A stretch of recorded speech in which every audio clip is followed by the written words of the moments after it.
Now we're talking about the confidence intervals when the population standard deviation is not known. So this guy, William Gossett, was working for the Guinness Brewery, and he couldn't really publish under his own name. So he started publishing information based on his findings about, I think it was like temperatures having to do with yeast and beer. So he published everything under like the name Student. So he was the founder of the T distribution. And the T distribution is, so I will say this guy right here, he was the founder of the T distribution. So before, right, whenever the population standard deviation was known, we had to use z-score, so we had to use the standard normal distribution. Now that we don't have the standard deviation for the population, we have to do an approximation, and to do that we have to use what is called the T distribution. And so again, this was a guy, William Gossett, that came up with it. He was an Oxford grad, working for Guinness. And so now let's get started. Let's get to the meaty part of this lesson. So now this T distribution is very similar to the standard normal distribution, with the difference is that the T distribution, okay, so we'll say that the T distribution depends on a parameter known as the degrees of freedom. Okay, so now what is, and I'm going to be referring this to as DF, okay, degrees of freedom. So degrees of freedom refers, so degrees of freedom refer to the number of independent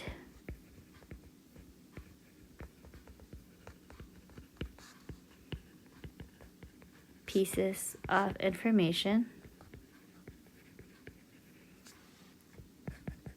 that go into the computation of S.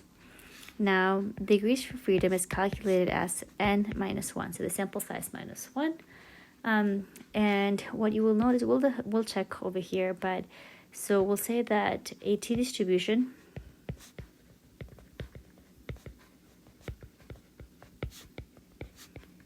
with more degrees of freedom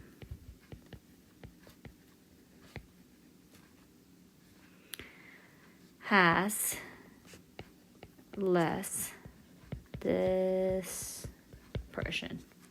Okay.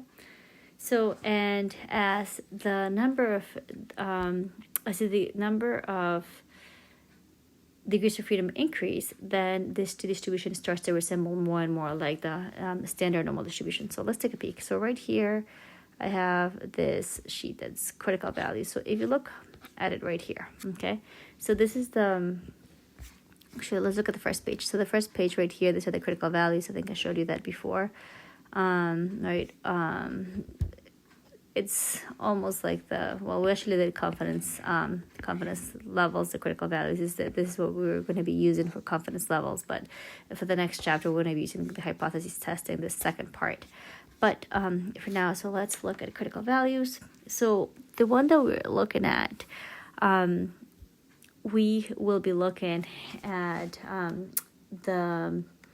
so actually, before we do that, let's look at this, right? So let's say we're looking at the one tail area, right? So if we're looking at a 95% confidence level, that means that we're looking at 0.025, right? Or if it's two tail, we'll say it's like the 5%. So whichever one, it will give you the same thing.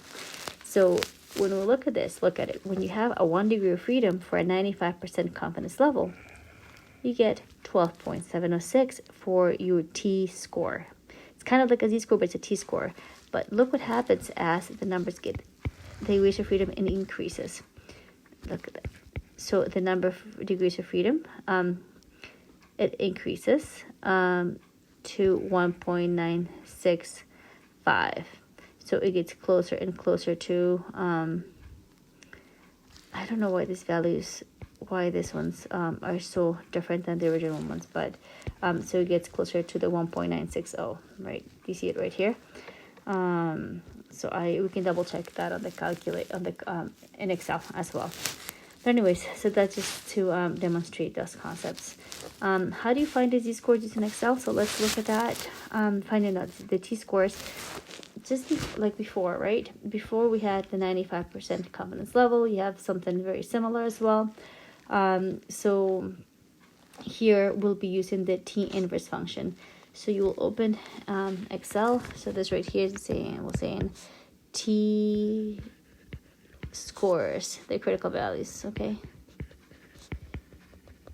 So if we start right here, so we'll say the function that you are going to use, it's called the t-inverse function, okay? So let's say we have, so t-inverse, so we're going to type t dot inverse, right? So this right here, if you're looking for a one tail, right? So if you're looking for a one tail for a 5% confidence level, that means that you have to look for 0.025. So that's what I'm gonna look at. So 0.025, that's the probability, and the degrees of freedom. So let's say like we had, we're gonna put 1, okay, just so we can compare with the critical value that we had, the table that we had, okay? So it says, so there's a t dot inverse, and I put the wrong, so 25. Okay, so let's compare this.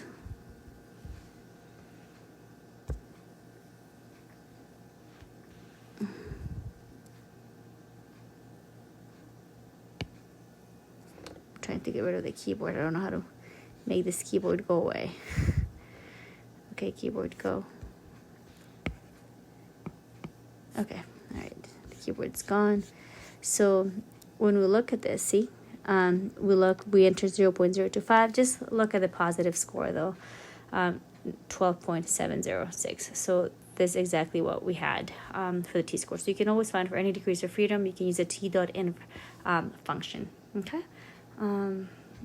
Next, we're going to be doing an example.